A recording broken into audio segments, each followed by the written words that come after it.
Morning జిమ్కి అయితే ready అయినామన్నమాట. Pre వర్కౌట్లో అయితే క్రియాటిన్ అయితే యూజ్ చేస్తాను. క్రియాటిన్ గురించి ఇంకొక వీడియోలో అయితే నేను డీటెయిల్గా చెప్తాను.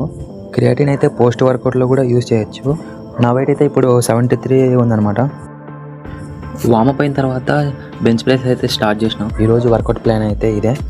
మన చెస్ట్లో అయితే మెయిన్గా 3 మజిల్ గ్రూప్స్ అయితే ఉంటుంది. ఆ 3 మజిల్ గ్రూప్స్ని యాక్టివ్ చేయడానికి మనం incline bench press, flat bench press, lower bench press అయితే ఇంక్లూడ్ చేస్తాము.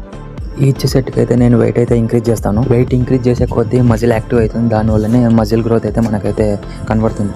దీన్ని మనం ప్రోగ్రెసివ్ ఓవర్లోడ్ అంటారు. చెస్ట్ కోసం నేనైతే 5 వేరియేషన్స్ అయితే ఇంక్లూడ్ చేస్తున్నాను వర్కౌట్లో. వర్కౌట్ మధ్యలో ఖచ్చితంగా మీరైతే వాటర్ తాగండి. ముఖ్యంగా కెరాటిన్ వాడుతున్నప్పుడు కనీసం రోజుకు 4 to 5 లీటర్స్ అయితే వాటర్ ఖచ్చితంగా ఇంక్లూడ్ చేయాలి. ఇది వచ్చేసి 3rd వేరియేషన్ డంబుల్ ఫ్లైస్ అయితే చేస్తున్నాను. వర్కౌట్ తర్వాత పంపింగ్ అయితే చూడొచ్చు మీరు. దీనికి మెయిన్ రీజన్ వచ్చేసి కెరాటిన్. చెస్ట్ వర్కౌట్లో లాస్ట్ అండ్ ఫైనల్ అయితే బటర్ఫ్లై మిషన్ కొడుతున్నాను. ఫ్రెండ్స్, నేనైతే సిరీస్ స్టార్ట్ చేద్దాం అనుకుంటున్నాను. 100 days ప్రిపరేషన్ ట్రాన్స్ఫర్మేషన్లో మన బాడీ ఎంతవరకు అయితే ట్రాన్స్ఫార్మ్ అవుతుందో చూద్దాం అనుకుంటున్నాను.